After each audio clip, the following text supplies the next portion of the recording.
अस्सलाम वालेकुम everyone, welcome to my economics series. आज हम पढ़ेंगे कुछ टर्म्स हैं इकोनॉमिक्स के, तो उसके बारे में पढ़ेंगे मैक्रो इकोनॉमिक्स में।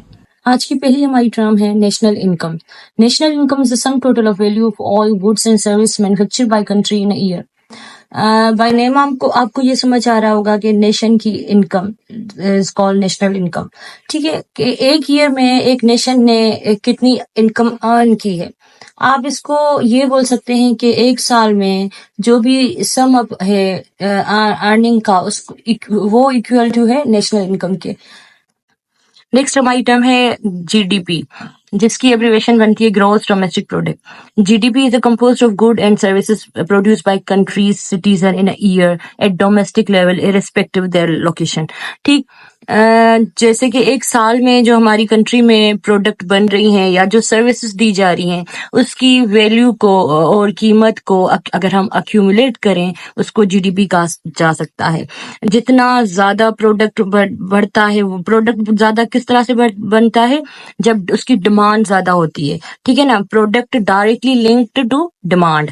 तो जितना ज्यादा प्रोडक्ट उतनी ज्यादा जीडीपी किसी भी कंट्री की। आप इस तरह से बोल सकते हैं कि GDP is the measuring unit of economy in any country। तीसरे नंबर पे आता है हमारे पास GNP, gross national product, value of all product and services produced by citizen as well as foreign residents, उसको कहा जाता है जीएनपी। ठीक है ना, इसको हम ये कह सकते हैं total domestic and foreign output.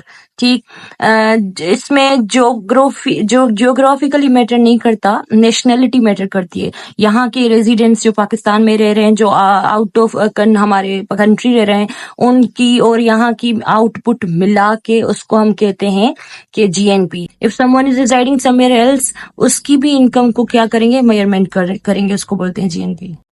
Last में हमारे पास आता है एनएनपी, इसकी एब्रेशन बनेगी net national product, total value of finished of goods and services produced by countries citizens overseas and domestically minus डिप्रिसिएशंस।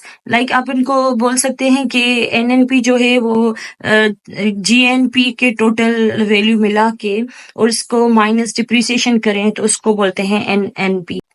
Depreciation को अगर हम डिस्क्राइब करें तो अगर किसी चीज की वैल्यू किसी भी एसेट्स की कम होती है ड्यू टू यूजेज, तो उसको बोलते हैं डिप्रिसिएशन।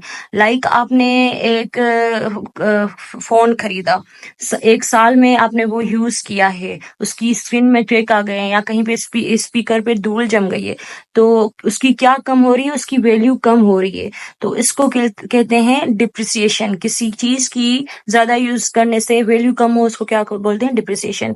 तो एनएनपी को हम इस तरह से बोल सकते हैं कि economy of GNP minus depreciation is known as NNP। ये कुछ टर्म्स थी जो मैंने अपनी ज़बान में आसानी से समझाने की कोशिश की। होप आपको समझ आया होगा। Thank you for watching it.